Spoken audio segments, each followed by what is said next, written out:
ড শ্যামাপ্রসাদ মুখার্জির আদর্শে প্রতিষ্ঠিত ভারতীয় জনতা পার্টি বাংলায় ঐতিহাসিক জয়ের মাধ্যমে ক্ষমতা দখল করেছে।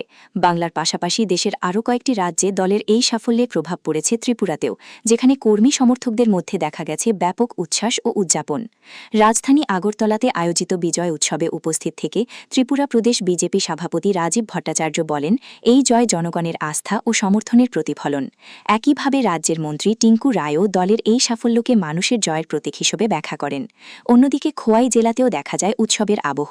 স্থানীয় নেতৃত্ব ও কর্মীরা রাস্তায় নেমে বিজয় মিছিল করেন, আবির খেলা ও মিষ্টি বিতরণের মাধ্যমে উদযাপন করেন এই সাফল্য।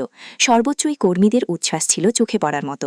উল্লেখযোগ্যভাবে ১৯৫১ সালে রাষ্ট্রীয় স্বয়ংসেবক সংঘের সহযোগিতায় জনসংঘ প্রতিষ্ঠার মধ্যে দিয়ে যে রাজনৈতিক যাত্রা শুরু করেছিলেন ড মুখার্জি, তা আজ ভারতীয় জনতা পার্টির মাধ্যমে দেশের সর্বত্র বিস্তৃত হয়েছে। রাজনৈতিক বিশ্লেষকদের মতে বাংলায় এই জয় তার আদর্শের প্রতি এক গুরুত্বপূর্ণ শ্রদ্ধার্ঘ।